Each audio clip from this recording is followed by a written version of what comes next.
Regla número 1, sea atractivo. Regla número 2, no seas no atractivo. Pero vamos a ser bien honestos que hoy en día tú tienes el sellito de Stanford, tú tienes el sellito del MIT, tú tienes el sellito de Y Combinator y la vida se te hace más fácil. Hay emprendedores latinoamericanos con unicornios, deca unicornios, que conozco muy bien, que no han ido a estas universidades. Conozco varios, pero ¿sabes qué tienen en común? Ninguno ha levantado capital. En la vida real, empiezas en un juego de monopolio en donde ya todas las propiedades fueron vendidas, en donde ya el dinero fue repartido y llegas desnudo, sin dinero y sin propiedades. Y te toca jugar el juego. Y en la vasta mayoría de los casos, ni siquiera sabes que estás jugando el juego. No sabes cuáles son las reglas del juego, ¿sí? No tienes padres que te enseñan cuáles son las reglas del juego. El día de ayer hubo un cambio grande en Alphabet, que Alphabet pues es la casa madre de Google y de diferentes compañías, en donde Jeff Dean, que es uno de los investigadores más respetados en Silicon Valley y en realidad en todo el mundo, salió y en un momento de un día a otro anuncia esto, que acaba de levantar una nueva ronda y muestra su deck. Entonces, mucha gente como que hasta le causó gracia que mostrara el deck, porque básicamente el hombre dice, estos somos los cofundadores y esto hemos hecho, que básicamente es todo el puto internet. Hicieron Google Search, Ads, hicieron la infraestructura para los LLMs. Todo lo que Jeff Dean ha hecho y su equipo es todo lo que hoy en día estamos viendo en términos de inteligencia artificial. También muestra quiénes son las personas que trabajaron bajo su mando. Dario Amodei, el CEO de Anthropic, Ilya Sutskever, uno de los cofundadores de OpenAI, etcétera, etcétera, etcétera. Con todo eso, pues Jeff Dean obviamente demuestra que él tiene ese famoso founder market fit, que es lo que muchas veces un inversionista termina por buscar. Y entonces quería encaminar esta conversación, pues a ti la mayoría de personas te conoce por Shark Tank, te sigue buscando mucho como inversionista. ¿Qué es lo que tú buscas como inversionista en una compañía? Porque en este caso me parece que Jeff Dean pudo levantar bien fácil dinero de VC porque siguió la regla, una regla que tú has dicho que es regla número 1, sea atractivo. Regla número 2, no seas no atractivo. Mira, en general, no solo yo, sino los inversionistas lo que buscan es invertir en compañías en donde la compañía le va a ir muy bien, así uno no invierta. ¿Cómo así? Igual que los bancos, ¿sí? ¿A quiénes les interesa a los bancos prestarle dinero? No al que no tiene dinero, por el contrario, el banco lo que prefiere es prestarle dinero al que no lo necesita, porque sabe que en el peor de los casos va a recuperar el dinero, pero en el intermedio va a recibir los intereses, que es donde los bancos sacan dinero. Entonces, en la misma medida, para uno como inversionista, las inversiones más atractivas son ellas en donde uno sabe que a ese negocio le va a ir bien y lo que uno quiere es no quedarse por fuera. Ahora, ¿cómo se genera esa percepción? Esa percepción se genera de muchas maneras diferentes. Es lo que llaman FOMO, Fear of Missing Out, y a veces es porque uno sabe que muchos otros inversionistas están poniendo dinero, a veces es porque uno sabe que el equipo es extremadamente competitivo, a veces es porque uno ve que los números de la compañía están muy bien, a veces es porque uno ve la pasión en el emprendedor y sabe que ese emprendedor la va a sacar del estadio, a veces es porque uno ve que el emprendedor ha persistido por muchísimo tiempo y sigue persistiendo y no va a dejar que eso se caiga o eso se muera. Entonces es una combinación de múltiples cuestiones, pero en general es eso. Quiero invertirle al que tiene altísimas probabilidades de que le vaya a ir bien. Las inversiones menos atractivas son las inversiones donde uno siente que uno es el único que le está poniendo dinero a ese negocio, porque el riesgo es altísimo. ¿Qué tanto en una etapa temprana, qué tanto la apuesta es en el emprendedor, emprendedora y equipo versus qué tanto es en el negocio? No, siempre en etapas tempranas siempre es el emprendedor, porque es muy rara vez lo que el emprendedor se imagina o el negocio que tiene es el que va a resultar escalando. Porque así tengas un negocio pequeño que está funcionando, cuando uno escala las cuestiones, escalan diferente. Que tú tengas una bicicleta que te lleva de punto A a punto B y quieres escalar eso no implica que eventualmente vas a tener una tractomula que luce como una bicicleta, ¿sí? Es un camión que lleva carga, luce muy diferente a una bicicleta que lleva una cajita atrás. Entonces, si estás invirtiendo en un emprendedor que ya tiene una bicicleta, pero el pitch es quiero serme en el que hace más carga o el que mueve más carga de punto A a punto B, lo más probable es que el negocio, para que escale, tiene que lucir muy diferente a como lucía en un principio. Entonces, sí, uno está emprendiendo principalmente en el emprendedor, pero en la capacidad de ejecución que el emprendedor está demostrando tener. Y esa capacidad de ejecución es que también hace pitch, que también contrata, que también itera sobre el producto, que también piensa en el revenue, etcétera, etcétera, etcétera. Yo sí, Alan, voy con inversionistas. Las veces que a mí me ha tocado hacer pitch, pues yo estoy ciclado en mi sesgo, que yo obviamente yo me veo nada más a mí. Y pues si tengo cofundadores, socios, socias, pues obviamente si están ahí, de cierta manera tienen una opinión positiva hacia ti. Entonces, si yo voy y le pregunto a personas que me conocen, güey, estoy horrible, van a decir, la mayoría, o mi familia te va a decir como de, no, estás bien guapo, hijo. O sea, tú te ves bien bonito, obviamente. ¿Cómo me puedo dar cuenta si soy feo? ¿Cómo le puedo preguntar a alguien y cómo puedo obtener ese feedback bien, bien directo de un inversionista o de qué manera me puedo dar cuenta si soy feo y cómo puedo mejorar en cuanto a levantar capital? Lo interesante es que no hay ninguna verdad absoluta en ese aspecto. Todo es contexto. O sea, cualquier persona puede resultar siendo la persona más atractiva en un contexto si las cuestiones están estructuradas, organizadas de cierta manera. Eh, Inclusive la persona que simplemente es más atractiva físicamente, ¿sí? Si no está en el contexto apropiado, si no está arreglada bien, no necesariamente va a ser la persona más atractiva, otras personas pueden resultar siendo más atractivas también. Entonces, no se trata tanto de ir a preguntarle a alguien, oye, yo soy atractivo o no, pues, y hablando de inversiones, oye, ¿tú crees que alguien invertiría en mí o no? Es más, ¿cómo puedo generar un ambiente en donde las personas encuentren atractivo querer invertir en mí, querer invertir en mi compañía? En etapas tempranas es querer invertir en mí, ¿sí? Eh, y aquí hago un pequeño paréntesis que es muy importante aclarar constantemente y es no levantes capital por levantar capital. O sea, levanta capital porque tienes que levantar capital porque no hay otra forma que saques el negocio adelante. Levantar capital es un matrimonio del que no te puedes divorciar. Levantar capital es vender un pedazo de la casa para poder construir la casa. Entonces, asegúrate primero que todo que tiene la ansiedad de levantar capital de inversionistas, porque si puedes sacar el negocio adelante sin eso, muchísimo mejor. Aún así la gente no te escucha y yo que veo tu LinkedIn, te siguen a ti buscando y buscarán a más inversionistas. La gente se metió en la cabeza que levantar capital es lo máximo y bueno, pues entonces démosle pan, démosle lo que quieren.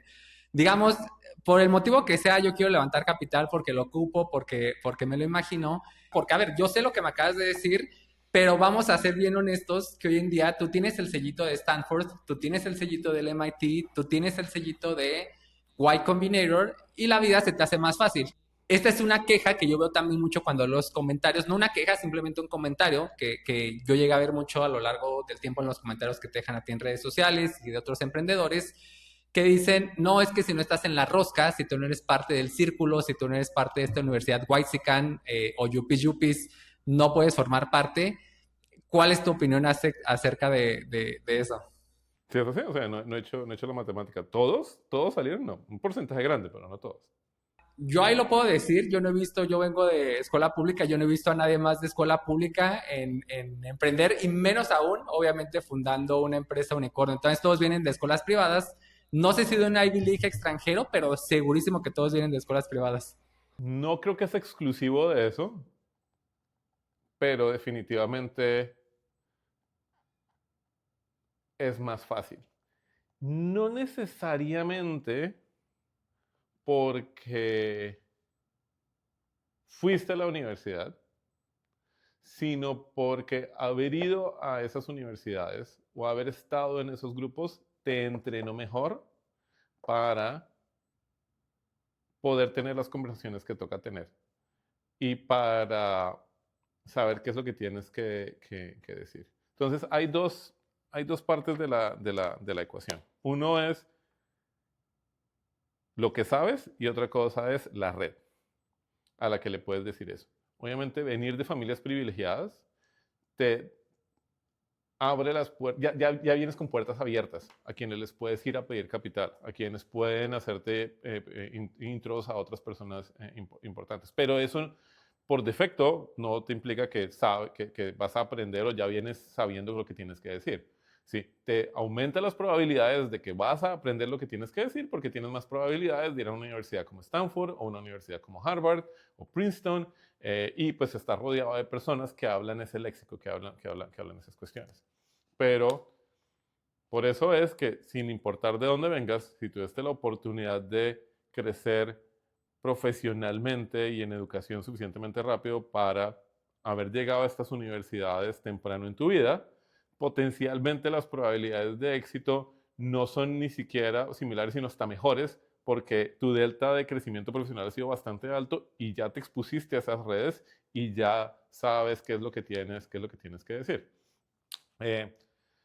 Entonces, o sea, no,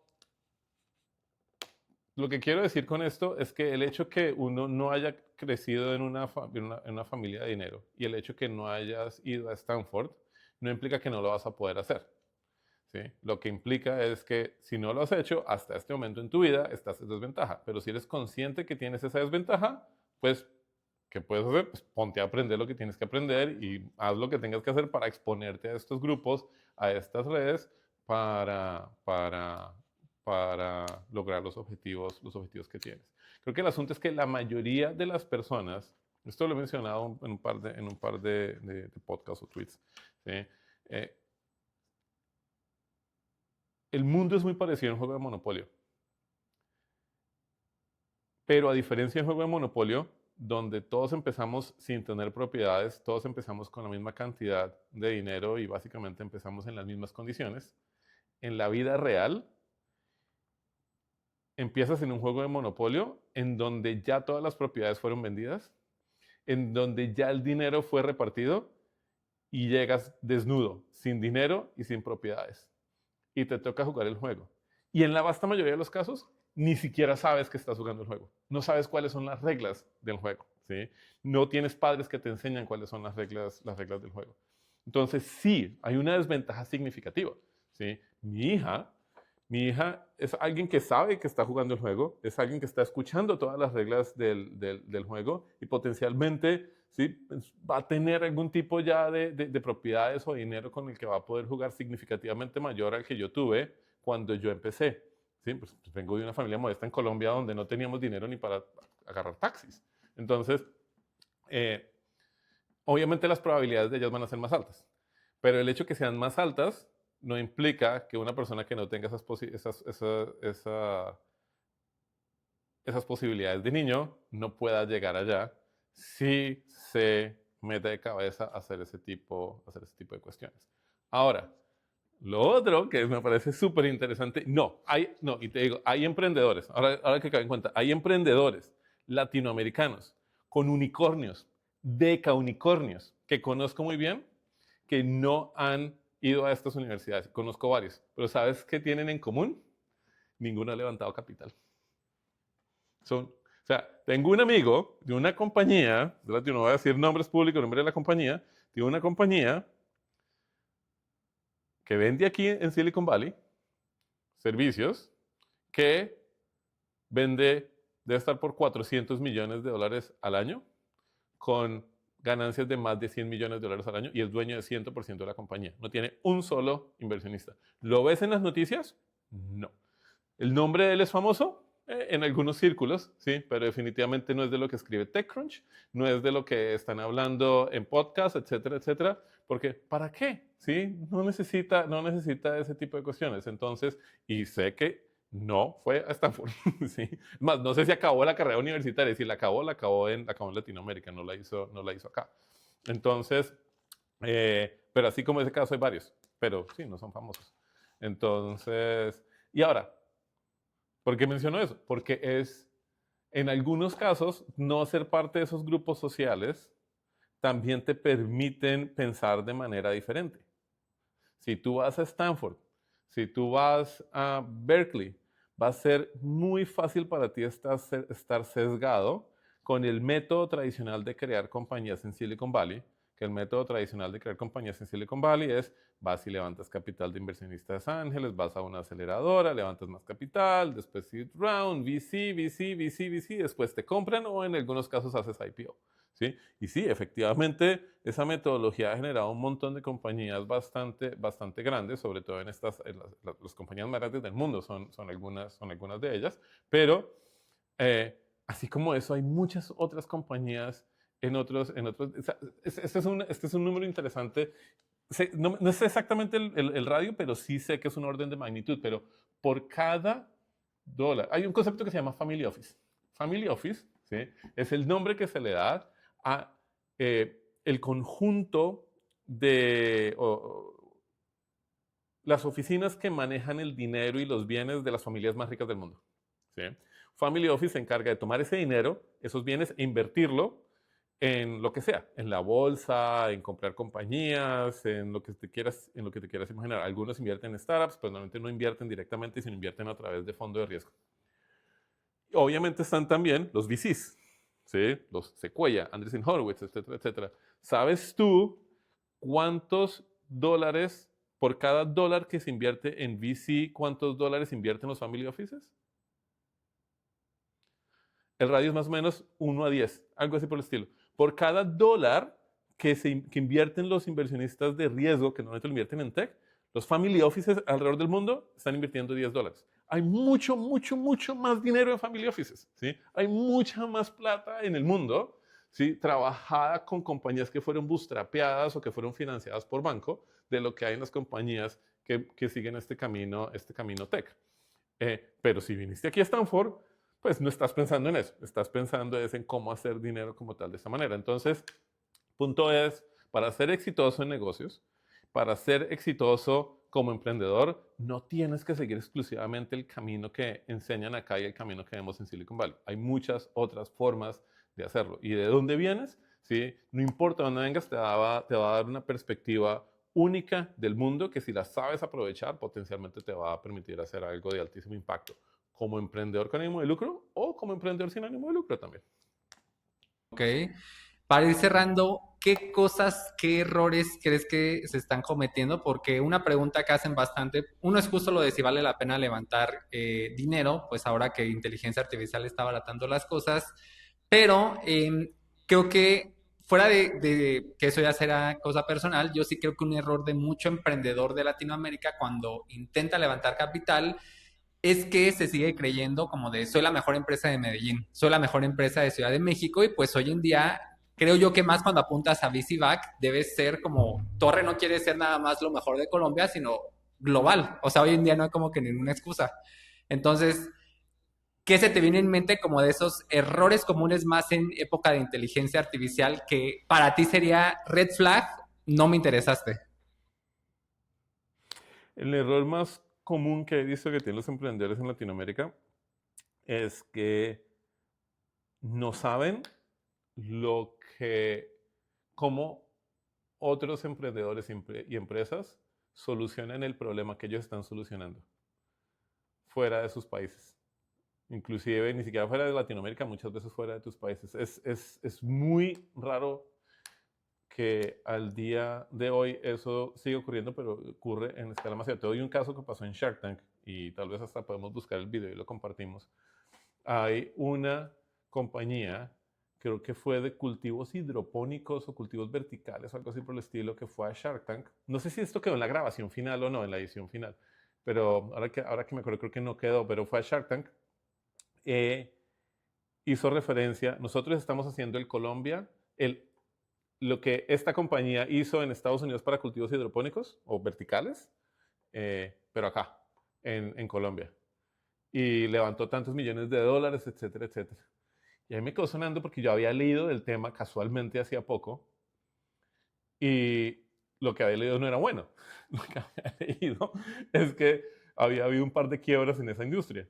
Y efectivamente, la compañía a la que ellos estaban haciendo referencia era una compañía que había quebrado hace un mes y medio.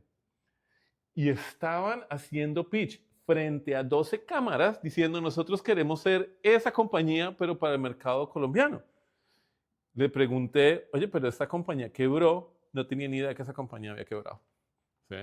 Ahora, ella por lo menos sabía que esa compañía existía, pero lo que he visto una y otra y otra y otra vez es que no tienen ni idea qué es lo que otras compañías han hecho en el exterior, que ha funcionado, y no para que lo copien, porque no necesariamente se trata de copiar, pero por lo menos entender cómo otros emprendedores, cómo otras economías, cómo otras sociedades han solucionado ese problema, porque la vida es muy corta para cometer los mismos errores que ya otras personas cometieron. Equivócate, pero equivócate de una forma única, ¿sí? No como otros ya lo hicieron. Y con eso, ay, ay, ay.